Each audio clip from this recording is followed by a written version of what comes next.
I'm actually a HR person, so I've been in a few healthcare organizations for the last 30 odd years. And the last 14, 15 years, I was a HR business partner for APAC region. So for me, going through a lot of restructuring in the organizations, I witnessed a lot on how employees get impacted through changes like this. And most of the people that usually get impacted are people mid-level and junior staff, because they don't get that much of help because they have a large volume. At the same time, they don't know what's happening out there at the global level. So they tend to struggle, and they tend to resign, they tend to burn out, they tend to stress out. So how I actually, as a HR business partner, in all our employee engagement activity, we always help them in terms of how to actually shift your mindset to think about how you focus on what you can control, rather than worrying about things you can't control at all. So we will talk a little bit deeper later on. But through why I started the wellness business is because personally I've lost 24 kilo in 18 months during COVID time. And I really think that this time my weight loss was successful, although I've done this my whole life.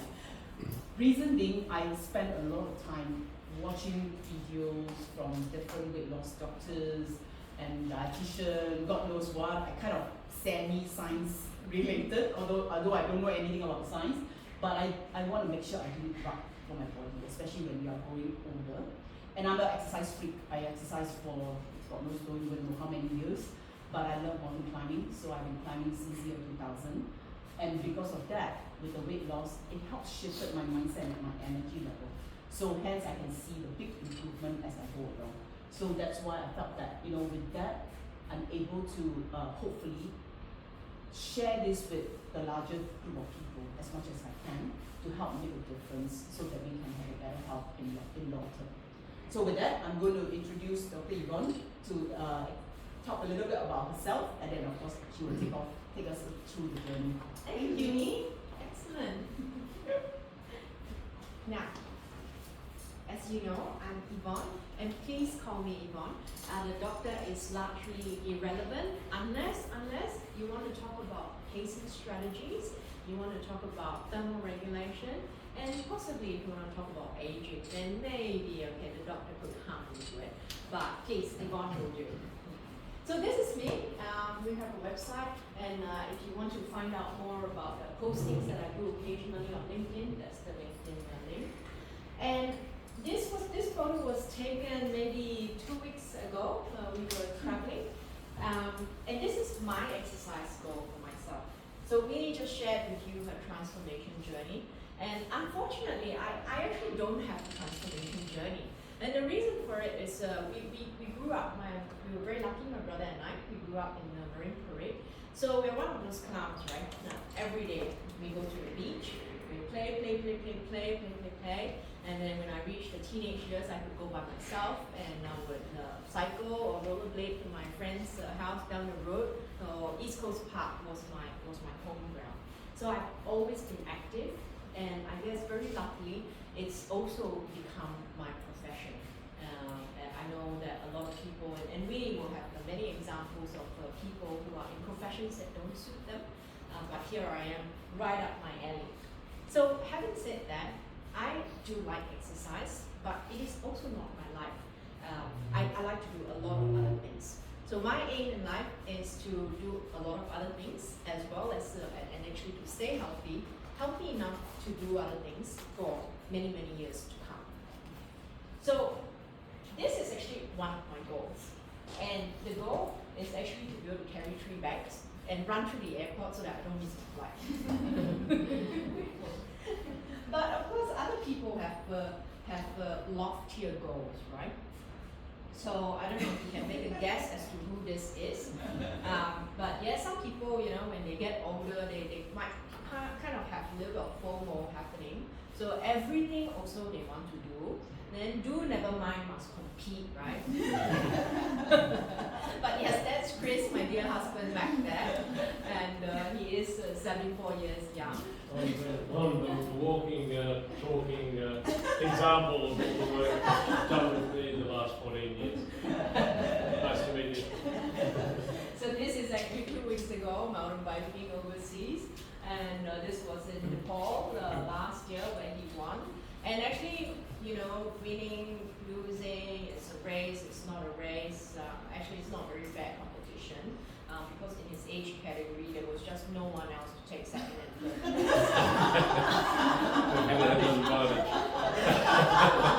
Poor guy. But okay, this one is a real goal. So what he's doing there is actually balance. And when we talk about balance with older adults, we're talking about falls prevention. So one scary stat that we have is that if an older person falls, so fairly later in life, if you fall and if you have a hip fracture, that's okay, everything is still not so bad. But if you have a fracture and if you're bedridden, death can actually come within a year, okay? So it's not so scary, okay? If you fall and you have a hip fracture, and if you recover and you can stand up again, it's still not so bad, okay? It's when you're bedridden, and that's when everything goes down fairly quickly. So this is a series of pictures, a really nice book to read actually. This one is quite recent history, a little bit further back when we had pestilence, okay? So we used to die really suddenly, yeah? Like, I guess like COVID, you get COVID and then you die. So recent history, so pestilence. Or very recent history, you know, with world travel, you might go on a business trip, you get a heart attack and then you die. Okay. And then medical advances got a little better. So we get these little shapes there. So the little shapes represent big things like a lung transplant. I mean, actually all of our organs can be transplanted, isn't it? We have your heart transplant, your lung transplant, your kidney, your liver. Yeah. But what happens is that after such a traumatic event, it never quite goes back up to the top again. You make good recovery, and you can still live life very well. But maybe a second big illness might come. So never quite get up to scratch again. Then as medical progression continues, we continue that downward journey towards death. And so you patch your osteoporosis, you get your vitamin D, your calcium infusions, your hypertension, your drugs, diabetes is largely controlled. Essentially what this means is that death is prolonged. So in Singapore, as with a lot of advanced nations, the years of life living with disability is approximately 15 years.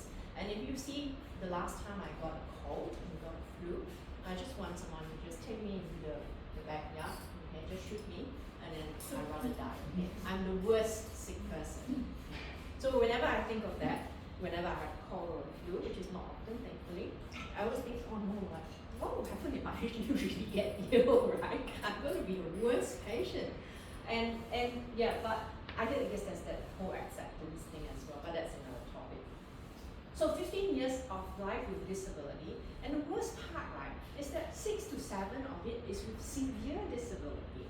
And what that means is that you need help with the dressing, yeah?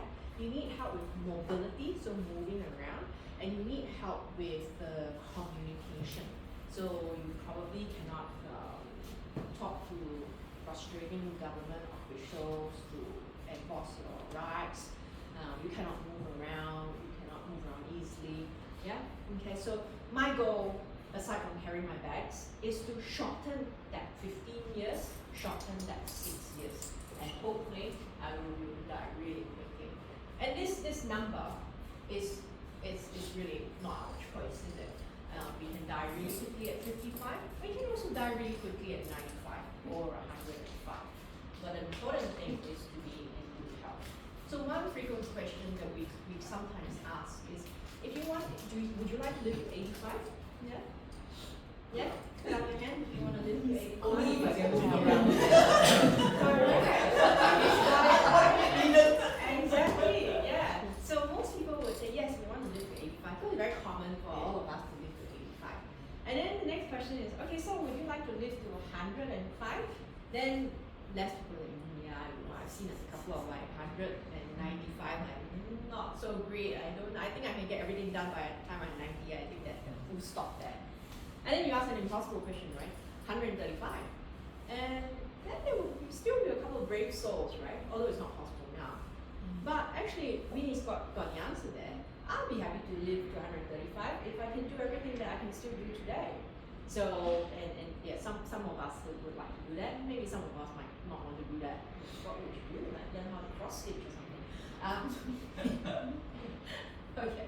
So exercise. I am an exercise doctor, or a doctor of exercise, and exercise has so many benefits. I don't want to stay on this slide because you can look that information up. Exercise is good for hypertension, it's good for blood pressure, high cholesterol, osteoporosis. So the left picture is a bit of a joke.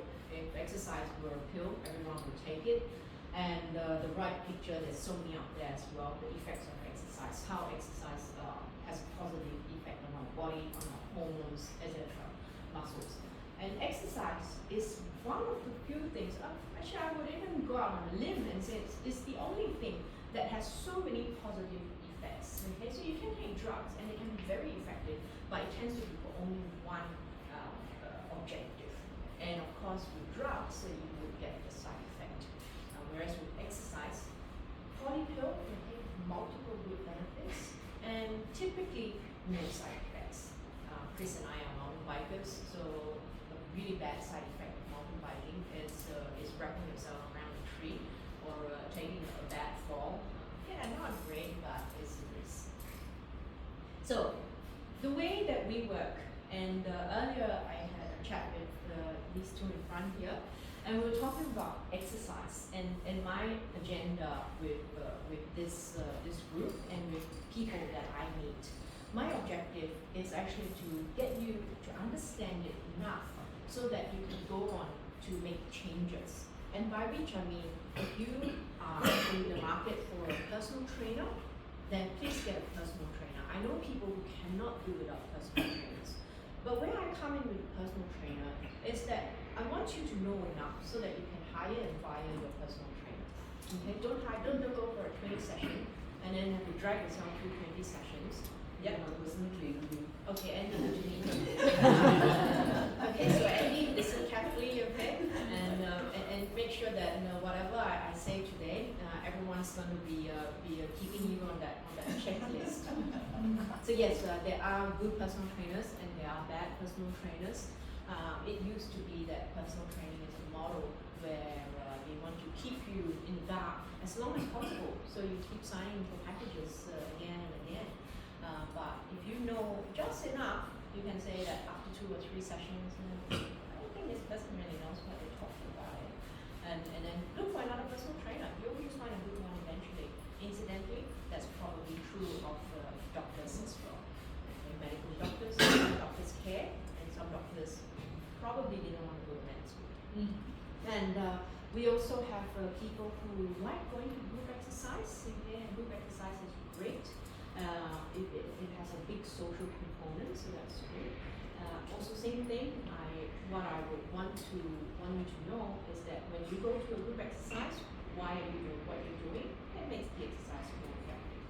And for people who don't like either, know enough so that you can watch YouTube videos on exercise and actually be able to follow, understanding why you're doing what you're doing.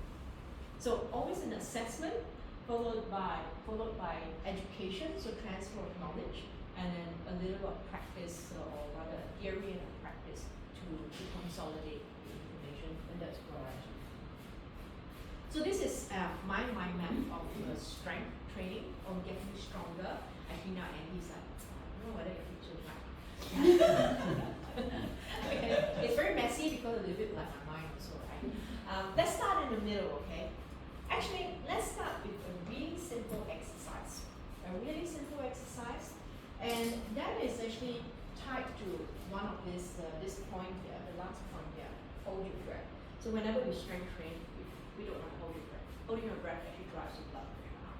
So we're talking about breathing. So in a minute, I'm giving a clock now.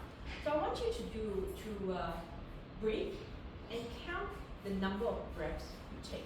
Okay, for 1 minute. You can close your eyes, you can open your eyes. I'll give you a countdown in 5 seconds. 3, 2, 1. Start breathing and count your breaths.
many breaths did you take? 8? Anyone else? 16? 20? 12? Okay. Yeah, okay. So on my watch, when I sleep, it's 12, so you don't control that. And if you breathe slower, you can we can get it down to about 5 or 6. And then if you breathe more than that, so maybe a little bit of exercise breathing rate. How I use breathing is actually so that I don't have to use the clock. I use the clock now because it's quite hard to talk and breathe at the same time. But I frequently use breathing to keep time. Okay, and this is where we have our first example. So can I get a volunteer, please? After arrow, right? Would you like to come? Yeah. Okay, so this is one of my favorite exercises, and you can follow in the seated position as well. I'll get you to know that. Okay, this is my kettle, and this is a game that I play at home all the time, every day, sometimes many times a day. Okay, so together, what I want you to do is to put your hands out. Okay, seated, maybe sit up straight, come away from the back of the chair. Okay, put your hands out, and then fold your arms. Okay, I'm going to turn side on to you. What I want you to do is learn how to protract and retract your shoulders. Okay, so we go protraction, we go retraction, protraction, retraction. Okay, and just checking that you're not doing neck. It's not coming from your neck. Okay, it's coming from your shoulders. Protraction and retraction. And it's also not coming from the spine. Okay, so we could do a spinal flexion and a spinal extension, spine flexion, or a thoracic flexion, thoracic extension. So you can almost see, right, what's happening. So very concentrated movement, protraction and retraction. And you can see that there's some elevation happening there, yeah. And elevation is like, I don't know, and depression is pulling your shoulders down. So elevation, depression.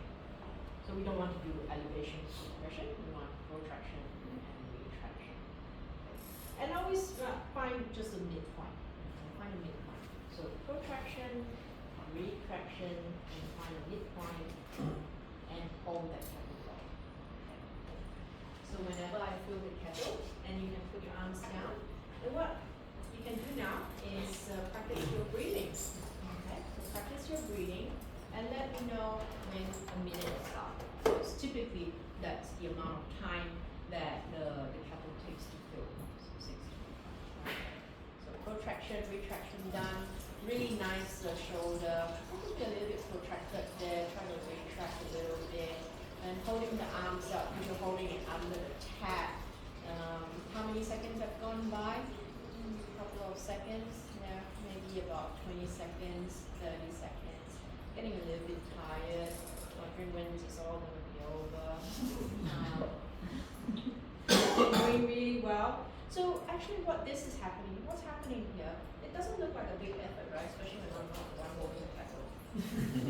And actually what's happening is isometric contraction. Doing really, really well, okay? And actually really quite fit as well. I just came back from a big hiking trip, so we know the shoulder. Yeah. She just had a surgery on the shoulder. We shall not do that then. There you go. So doing so well for someone with shoulder surgery, right?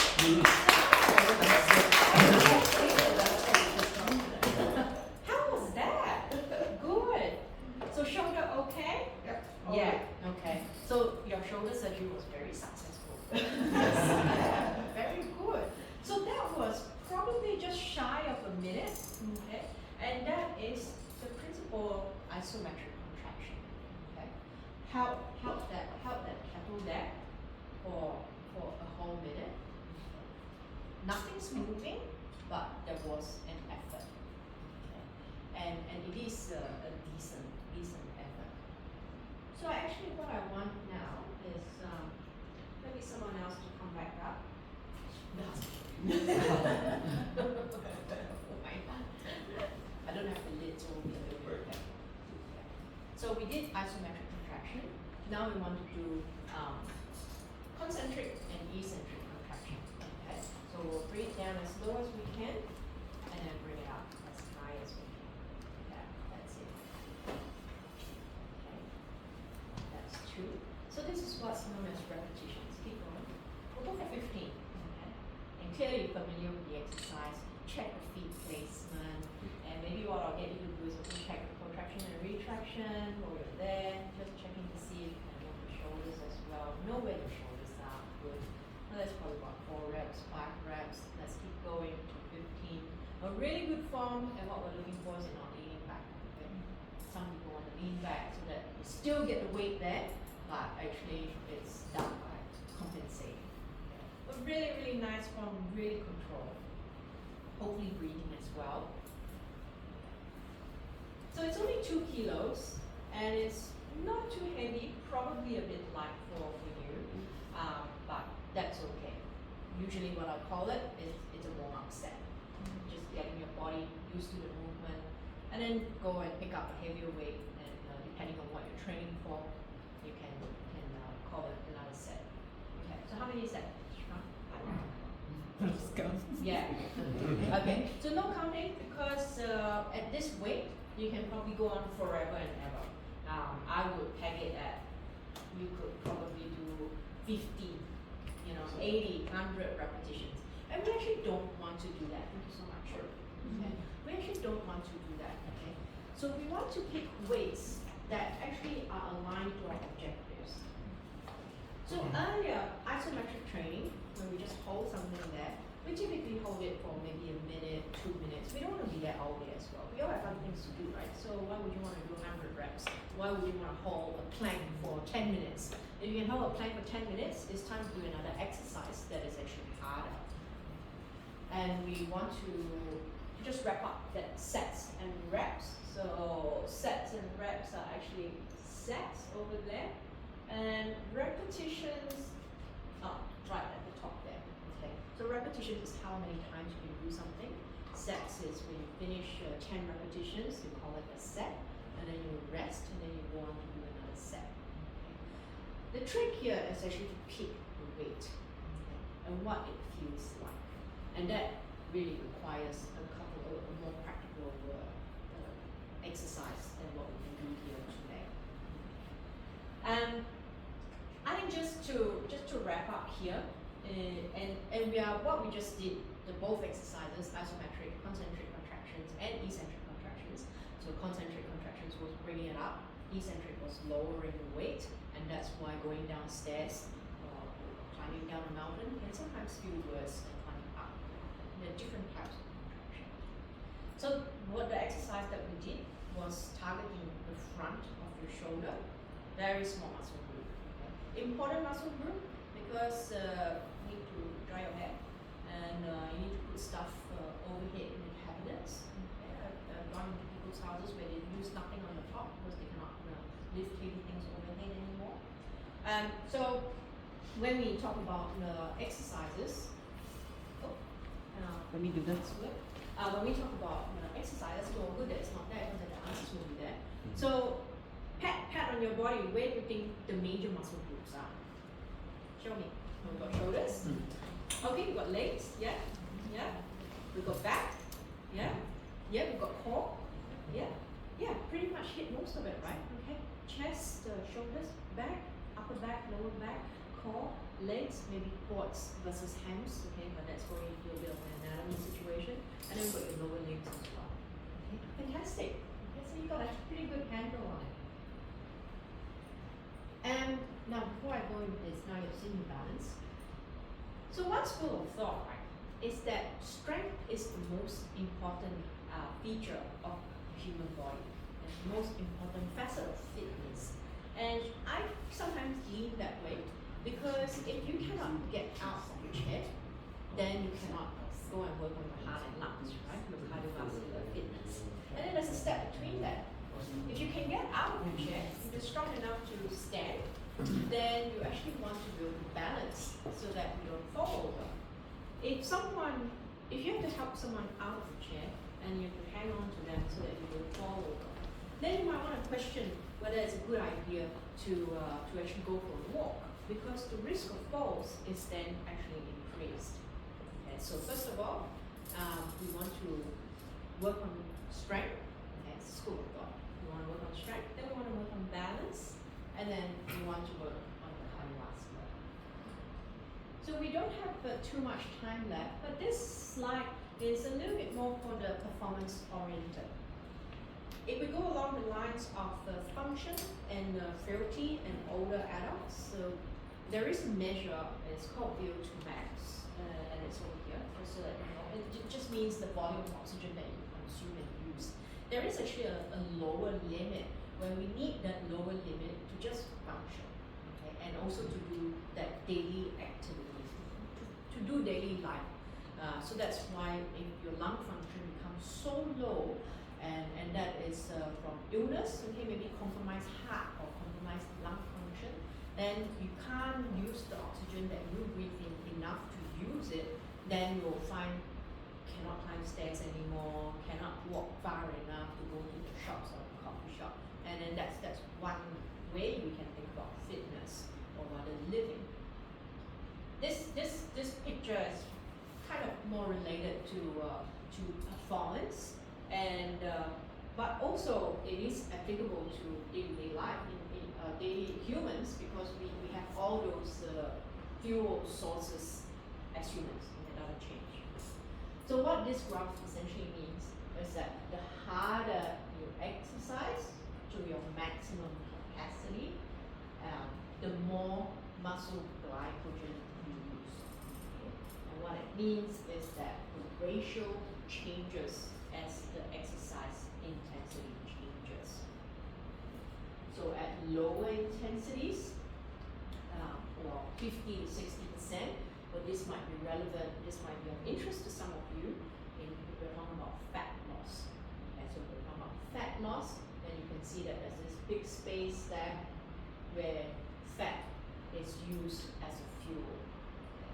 So if you want to burn fat, then you don't want to exercise so hard.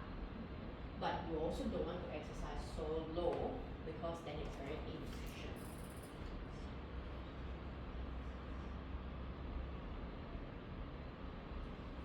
So we can actually change the way we train, can actually change the uptake as well. And that's all I will say about this. Steve, on a question that might help Yes, people. yeah, go for it. A question that might help people is how, without doing a VO2 max test, can they assess Yeah. or work with their personal Yeah. trainer to assess where they're going to need to be to get the 50% Yeah, up? yeah, fantastic. Yeah. So VO2 max is related to heart rate, so we can use a heart rate monitor, as simple as a heart rate monitor. VO2 max test used to be very inaccessible. They used to cost $40,000 machine, but now there are machines out there that are literally like $500. But yes, having said that, ultimately for the day-to-day, we can still based on our heart rate calculations. Question again, it's fine. So, I was thinking about the breathing part. So there was a big difference, say 8 to 16 weeks is almost 100%, right? So what is the implication of fast breathing versus slow breathing? Fast breathing, fast Fast heart rate. breathing or Fast breathing.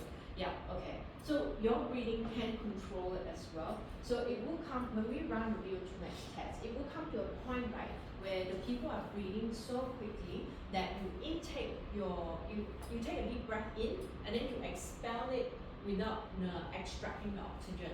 So it actually, the air actually will stay in there enough time so that there's the blood exchange happening in your lungs.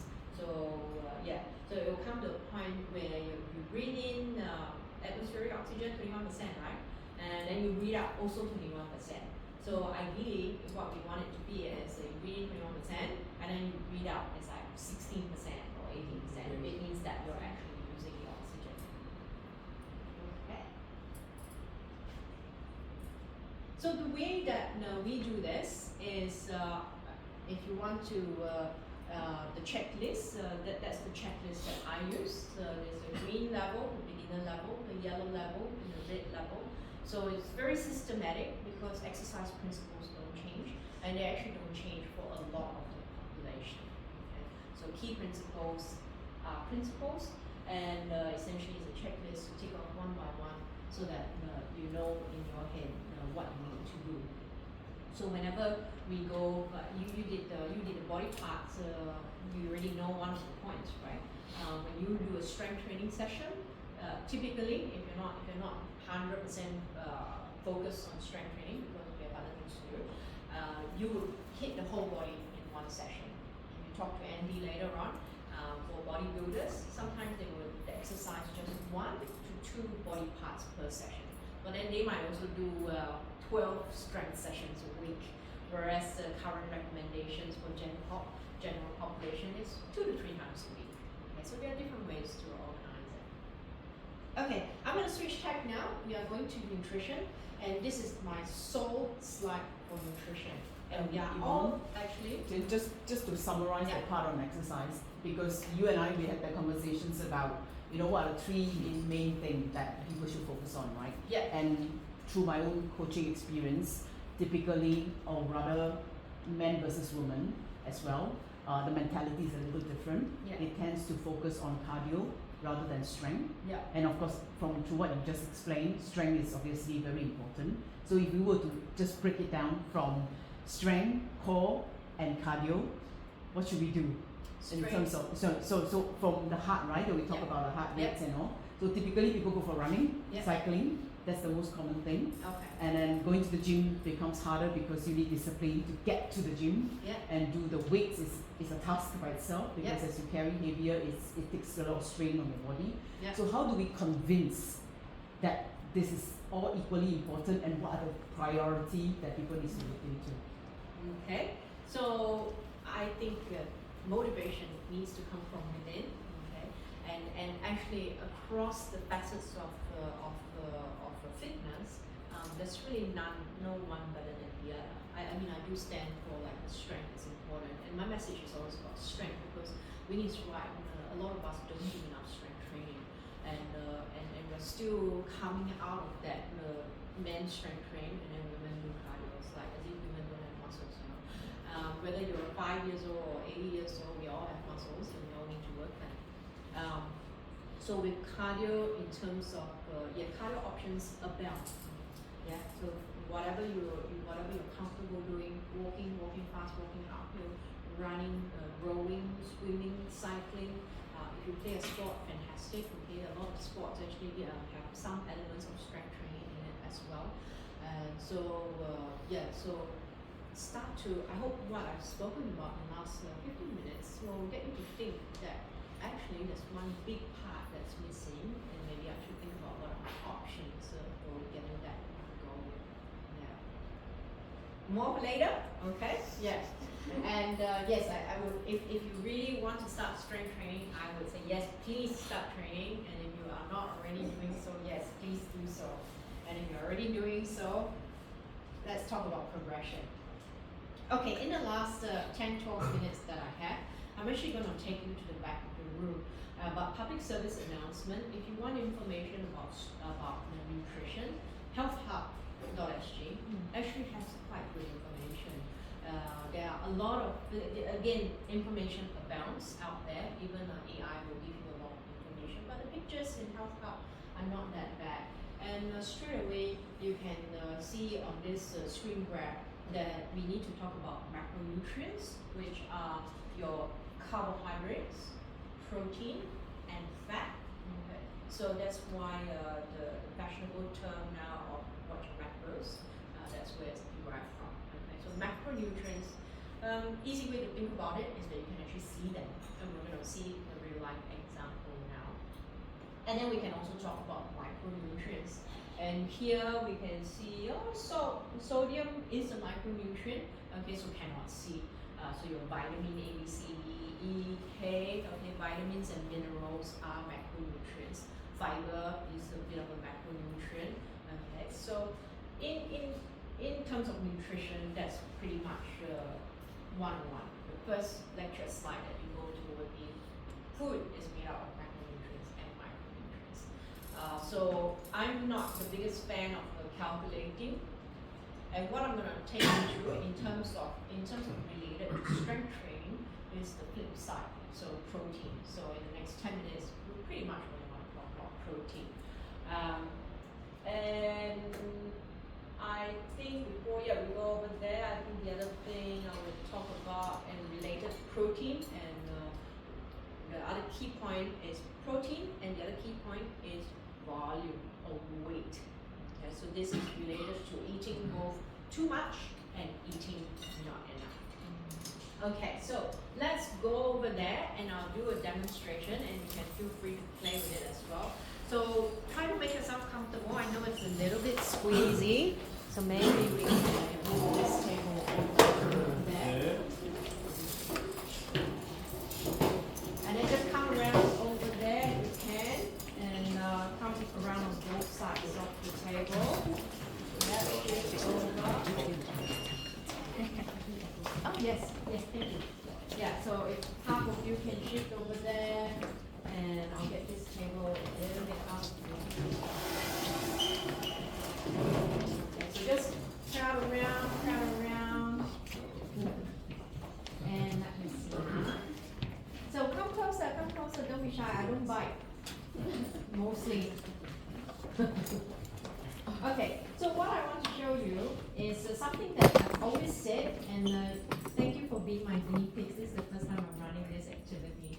And I always say, if you go to the hawker center, you will never get enough protein, because when you order your char siu rice or your chicken rice, not enough one. But you know what? I honestly do not know how much they give. So we are going to find it out today together, okay? Because maybe what? Wow. Shocking. What does this even look like? Okay, so I think some of you probably know a little bit about nutrition as well. And what we want to do is that each serve of protein is on Health Hub website. It's actually they call it 90 grams.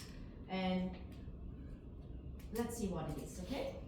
So that's like a good 90 grams of meat is 1 serve of protein, okay? And we are recommended to eat 2 to 3 serves of protein per day, okay? So let's do this. This is the first time that you're allowed to play with your food.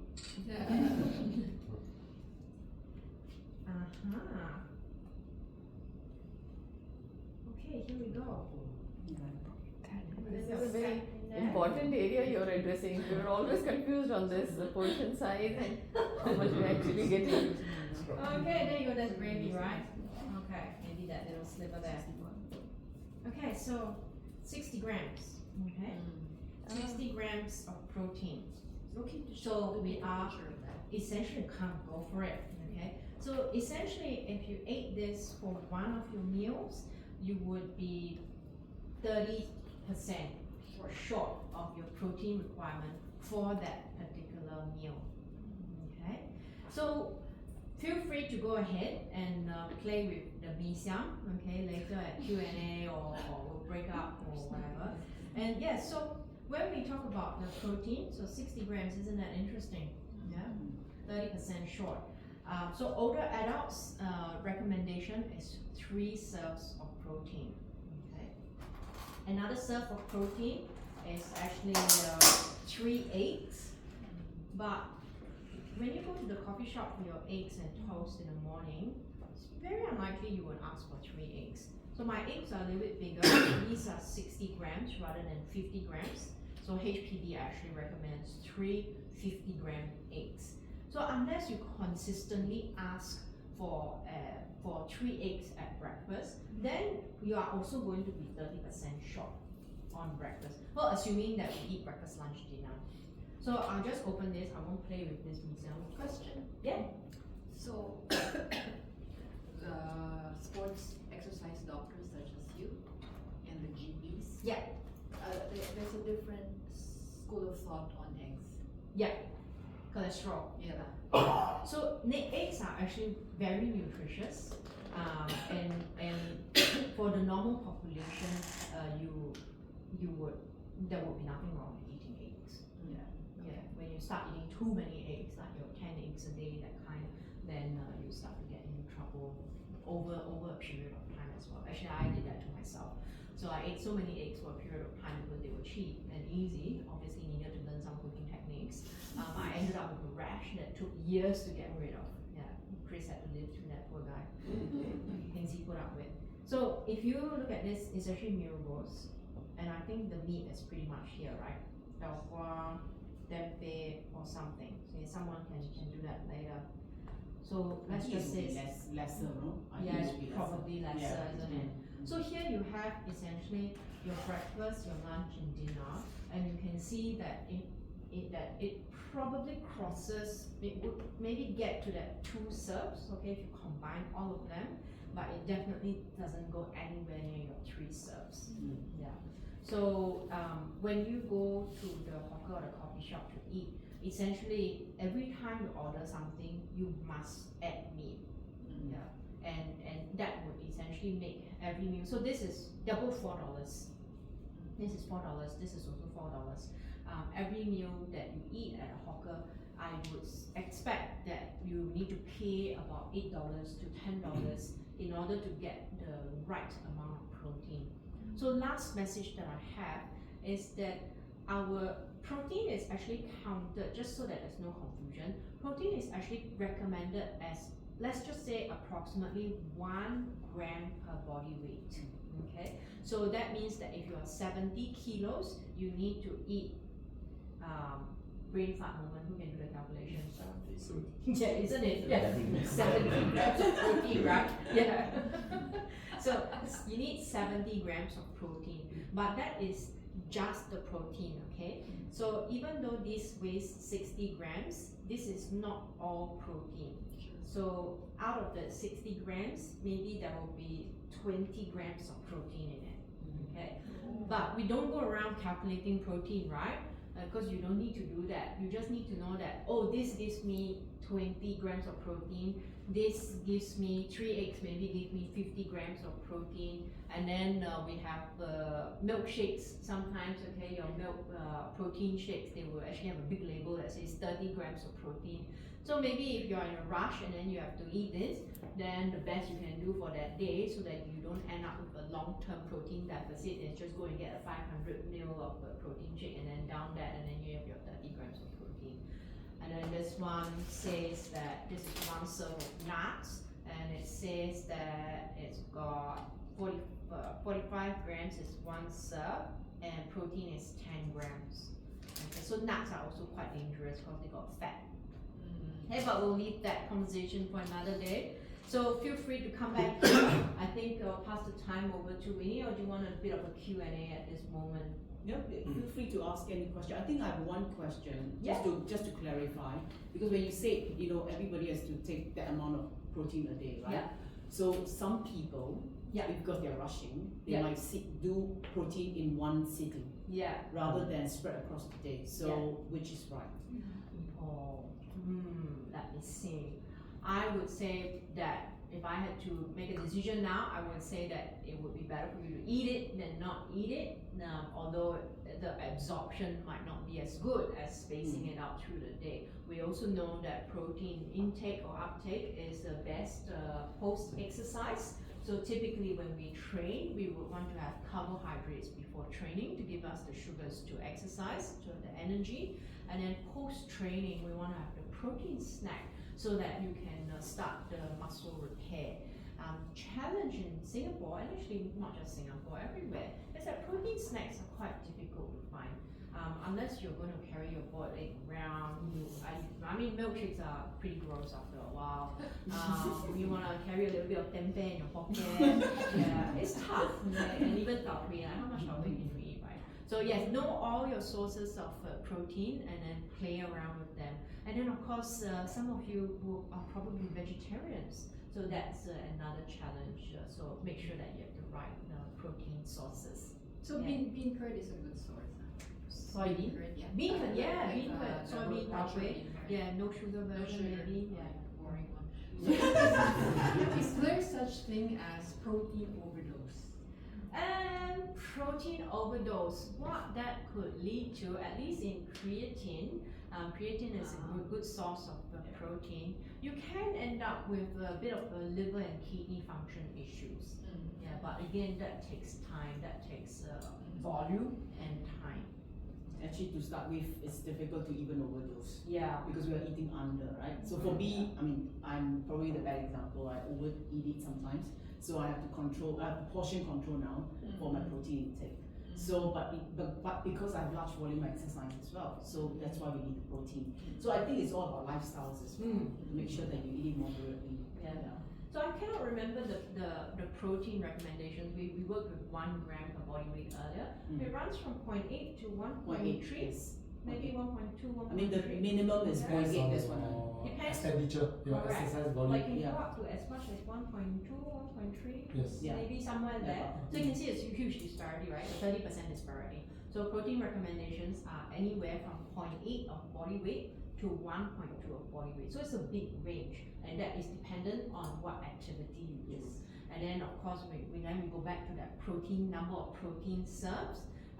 The current recommendations by HPD is pretty much sits at 2 to 3 serves of protein a day. Okay, so yeah, feel free to come and play, and then feel free to get questions later, ask your questions later. One question. Yes. So what is your take on protein shake as a supplement versus protein? I get that Real question a lot. Yeah, it's such a simple way of getting your proteins, pretty clean protein as well. So the best thing about eggs is that it's a very, very clean protein. I don't think you can get a cleaner protein. This is good protein, except that it's got fat on it as well, and it's animal fat. So shakes are good. One challenge is that some people are lactose intolerant. So then you would have to find a soy-based protein shake, or ghee-based protein shake. Yeah, but if you're not lactose intolerant, then go. But generally it's okay. I mean, Yeah. in terms of like sugar level. Oh, it depends also. I think different brands has different sugar levels. Oh, Also okay. check. Yeah, you can get pure protein powder and then make it into your own shake. Andy will have lots of I have to consult Yeah. him before we buy it. For our share, the more tastier the shake, right, means there's Yeah. more Sugar. healthy. And it's bland, it's Then you know. healthy. Then you know. Immediately you That's why it know. sells very well. So one question. So 3 full eggs with the yolk, is that okay? Like the Yeah, yolk? good question. So if you actually committed to having 3 eggs a day, A day or per serving? a day. A day. A day. Okay. Yeah, a day. So 3 eggs is 1 serve, Okay, one serve. and you can have it apart or Okay. together. But let's just say you want to have it together. What you could do is to chuck 2 of the yolks away. Oh. So the yolks is the tastiest part. Yeah. So you can just adjust. Remove 1, remove 2 yolks, and then you would have the protein with the taste, and actually the yolks are nutritious also. Yeah, so that's one strategy, easy strategy. Good mix and match. Yeah. Yeah, mix and match, and then if you feel like having 3 once every 2 weeks or whatever, why not? If your cholesterol is normal, there's no reason not to eat the yolks as well. Yeah, but if it is high. Yeah, then you want to adjust it. Yeah, because Yeah. that is the challenge. Yeah. Yvonne, I have a question. So in terms of the lifeline space, right? Yeah. Will the youth and the elderly have different demand for the program per body weight? Because of, like, for example, youth, right, they may require more to still, building up their body. Yeah. So is that the guideline still applied to all age group? For protein? Yeah. Yes, so it's by age group. So Okay. Health Promotion Board actually Okay. has the various children, and then healthy adults, and then older adults. So older adults need more protein because the uptake is not as good as well. So you essentially eat it and then it disappears. Code word for I don't know why I was protein. But yeah, you just don't absorb it, and then you waste it. So you have to actually eat more so that you get the amount that you need, unfortunately. Thanks. Cool. Okay, so everyone back to your seats, and then Winnie. Thank you very much.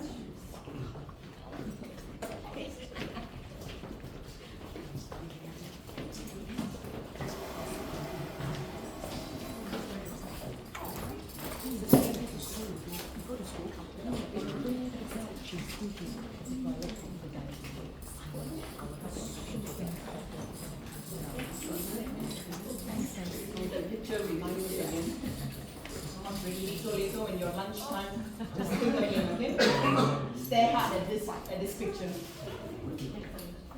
So for me, like I mentioned, first thing in the session, I take myself to go through a lot of experiment. Whatever Yvonne just mentioned about food and all, I try and error because I weigh myself first thing in the morning every day.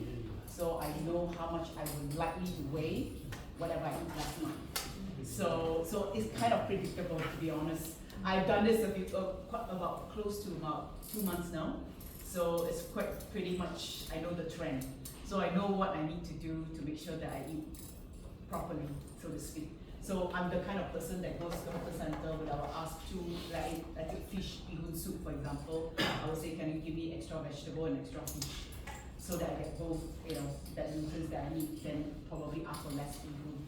Then I don't use so much of the soup. So that's how I make do if I don't cook. So yeah, so feel free to reach out to Yvonne, whatever that you want to find out more. So obviously there's a lot of information shared this morning. So now we have to switch gear a little bit, right? Now that we have known all the theories that you have encountered in the last 1 hour, how are you going to take this for yourself? Now, again, before we go deeper into how we actually execute it, I talk a lot about holistic wellness. I mentioned when I first started this business, people who know me, because I exercise a lot, I lose weight and so on, and I climb mountains, so people tend to relate, kind of label me as somebody who just focus on fitness and nutrition. So when I mentioned that I'm a wellness coach, people only think about me as if I want to lose weight, I come to Winnie, right? So that's the perception, unfortunately. So I'm trying to break away from that. So, and because of my HR background, so I noticed that whenever I'm coaching somebody, whoever comes to me for, say for example, a lady came to me and said, I want to lose weight. Many a times when we go deeper in the conversation, in our first evaluation, we always know there's underlying issues, why the person put on weight. It could be because of menopause, it could purely because of lifestyle, work stress, couldn't sleep, because some issues with relationships, and so on and so forth. So there are many underlying issues.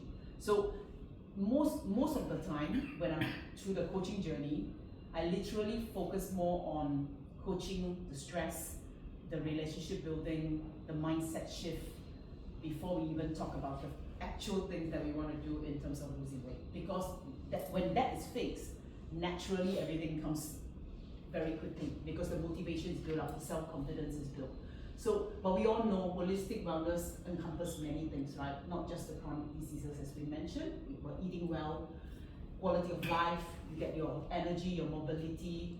As I get older, although I've been exercising since I was a teenager, but as I got older, this becomes like part of my life that I can't do without. So that to me, because I find that it enhances my energy level, it really helps me in putting me through a lot of challenging situations. Like now, for example, I start a business, I know nothing about being an entrepreneur. I have no salary at the moment. So from a very comfortable salary to somebody who doesn't earn anything right now, it's actually very scary to even take that leap of faith to want to do it. So there are a lot of things behind the scene. But that helps because I've done all the kind of groundwork, it kind of helps me to build something that I look forward to. So, and of course that helps in terms of the self-efficacy that I mentioned. And to me, whenever I coach somebody, I have always this in mind, that you have this overall holistic wellness rather than just focus on the physical side of things. So that's where I talk about a lot. I realize that as I coach people more and more, of course I'm refining the way I approach with my clients, but I realize that I actually spend a lot of time on mindset. Because somebody can come and tell me, I eat char siu rice, for example, because I don't have time to cook. Fair enough, I understand you're busy, but if your mindset is right and you fix to a certain goal that I'm trying to achieve, you will work around the char siu rice. Like me, when I eat the fish bihun, I will make sure I add more fish, I add more because I know from a macronutrients I need to take that, for example. So that to me is very important. And a lot of people, we think, I'm sure everybody knows what fixed mindset and growth mindset is. But what I'm truly more interested in, how do you move from fixed to growth? The triggers that comes. And any one of us in life regardless whether you're a teenager or in midlife or you're older folks, we all go through mindset triggers in any part of our life. Sometimes, you know, there's a death in family, or suddenly you felt very ill, or sometimes you, the situation at work, that restructuring I mentioned, change of boss. You know, boss is always the number one thing that helps, triggers your mental health, right? We all know that. So every milestone of your life, something will happen. And how you overcome, everybody will have fixed mindset.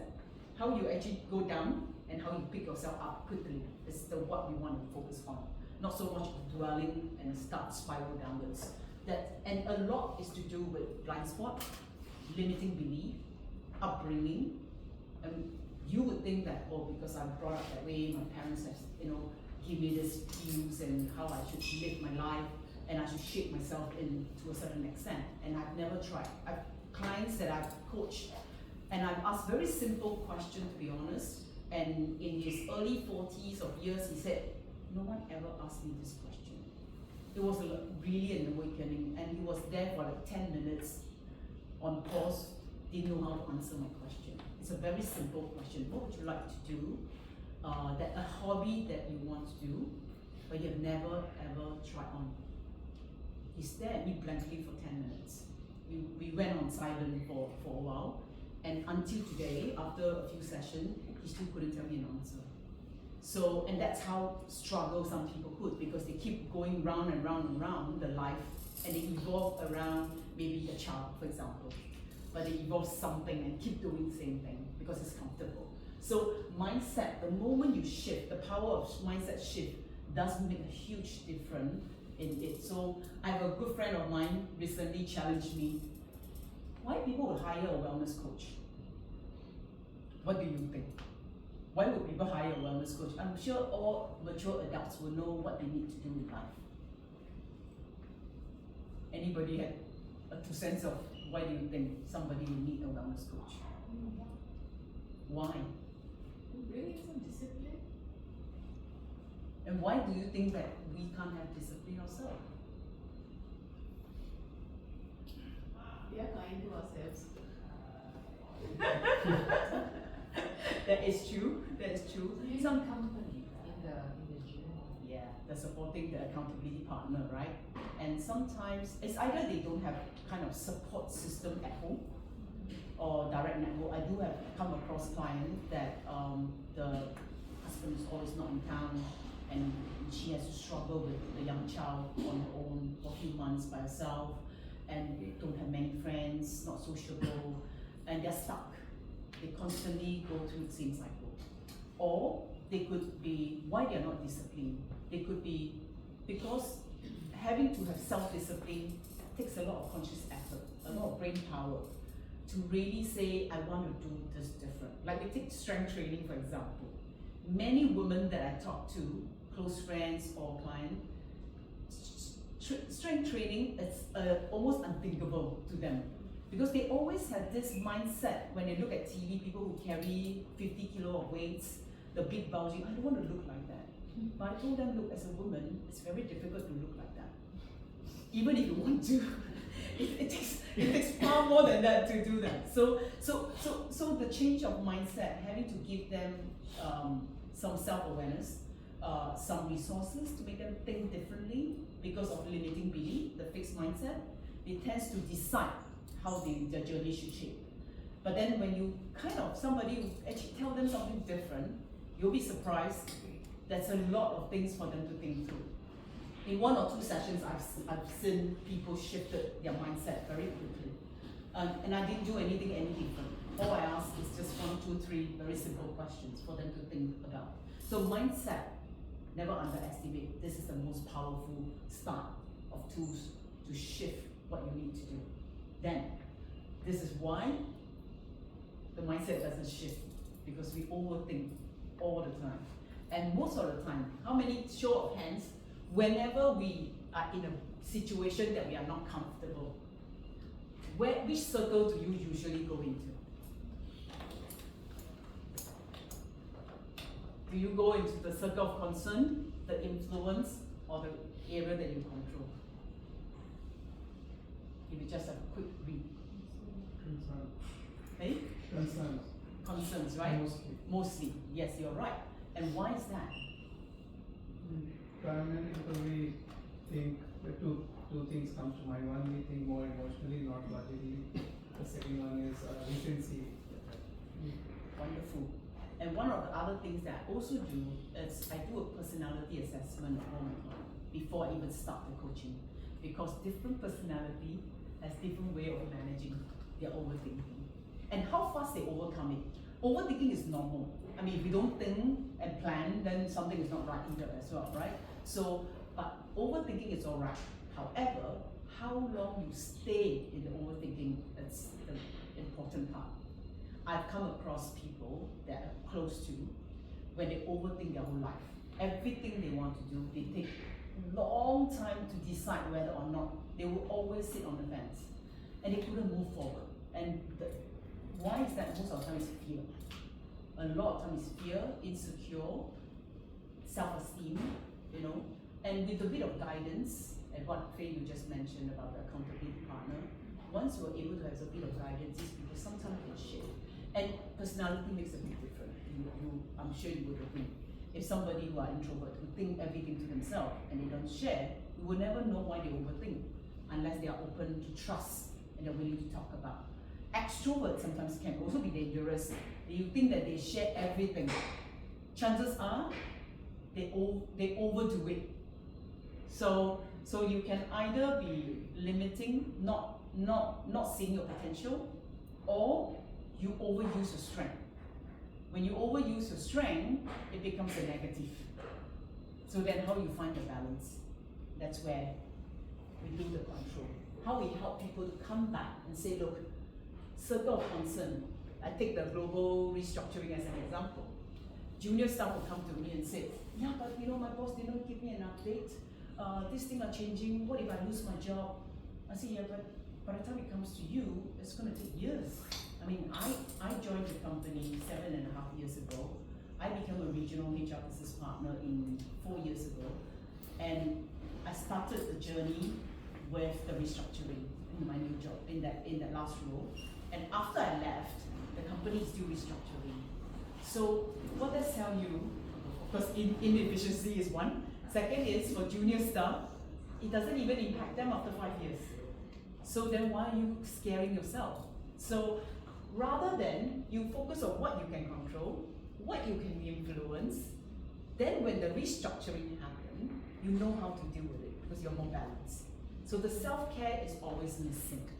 That's why there's no discipline, because they always worry about things that they cannot control, which is very natural. But we all know whatever that's written here, you can't control this part. But what you can do is to, within the relationship, your own finances, your friends, your family, your health, you can manage this. Because once your energy is up, you are likely to focus, you're likely to perform. Then these are the areas, your action, your choices, and your reaction. Obviously you can control because only you know yourself best. So that's how typically I would coach people around areas like this. Then we work on a wellness plan. Because if you don't get this right, I will never be able to get anybody to do things in a different way. Right? Does it make sense? Yeah? Alright, so that's this little chart to kind of sum up. We all know everything that we do in our life, there will be a decision point. Whether today I want to decide to lose weight, or I decide to make a difference, or I want a career shift, I want to change my job, I want to earn more money, whatever I want to do, there's always a decision point. Now, then, how do you then go there rather than go backwards? Most people do it this way because this is the comfort zone. This is the easy thing, because that kept you successful for God knows 30, 40 years, and you think that I keep repeating the same pattern, it keeps me very safe. But we don't know what's out there. But if we were to plan, visualize, and plan up in the longer term, we're likely to then say, okay, I'm willing to take the leap of faith. But you take calculated risk. You don't jump at it without knowing what's going on. So planning still needs to be there. You cannot just go like, okay, today I decided I want to earn $1 million and I just jump at it without knowing what I'm actually swimming across to. So some form of planning thinking through guidance, resources, support needs to be here before you make a decision point. Then you decide whether do you want to go back because you wanted to say, or do you want to do a breakthrough? Because when you break through, you're likely to see the upward growth, because that's when you know you'll keep going and the motivation will keep build. So how do we do that? So as a coach, for example, whenever I get someone to agree that yes, we must have change, and I'm determined to do it, we will do baby steps of things. You know, as human, we all don't like change. Regardless of how I am as a change agent, I don't like change as well. But we all know we need to get to some point. Then we do baby steps. So when you celebrate small milestones, when you are able to break through, you build confidence. Then slowly, you will do more and more. Chances are, the person will come to us, whether it's an employee or a coach, a client, they will say, oh, now that I've done this, it becomes a norm for me, a new norm. Then can I do this other thing? I said, fair enough, but you must make sure whatever that your new norm stays with you. What you don't want is, you do this new norm, after 2-3 times, you think that you have succeeded, then you try something new, this is forgotten. That cannot happen, because that needs to be, the key word is sustainability and consistency. So the new norm needs to be really a new norm where it becomes a regular habit. Then you build something else. Because again, personality comes in. Some people are impatient, they want to do 2-3 things at one go. Usually I'll tell them no. You do one thing first, try a few more weeks. If you're comfortable and you really is doing it, then you do the second one. So that will build confidence over time, because otherwise they get frustrated easily as well, right? With that, I'm going to get everyone to do a bit of exercise. Of course, me stop talking. I'm going to give you papers and pen, and I'd like you to think a little bit about these 2 questions. This first one especially, do that. Then this one, I'm going to get you to go back to the room. There's 2 small tables where I have laid out wordings, value cards, that I'd like you to go around the room and then think about 3 values that is most related to you. And I want you to think as well, apart from you believing in the 3 values, is that something I were to ask your spouse, your friends, your whoever close to you, do you think they will agree with the 3 choices that you select? Why do you think I ask people to do that? Yvonne cannot say because I already explained. JC cannot say as well. So why do you think I always ask? So somebody will pick 3, for example. Then I say, okay, so if I were to ask your spouse or your kids or whoever, does this 3 relate to this to you? Do you think they would agree 100%? And sometimes they will tell me, I'm not sure. So what does that tell you?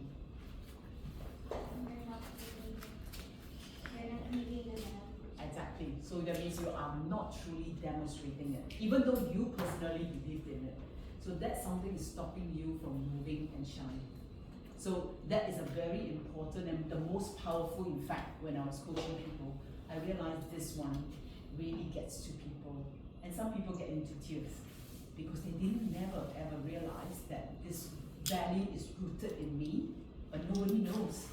Only I know. If I know and live around with all these people, and that's why relationship is broken, because we are not communicating effectively, right? So I would like you to do that. So 1, take the paper and pen, write this down. What does it matters to you most? And then go to the room, back to the room, and then pick 3 value cards that you. So, but if you think they are more than 3, please feel free to write that down. I will help you and guide you through how to pick your final 3. Yeah? Okay? With that, I'll give you the papers and pen. Thank you. So that every as well.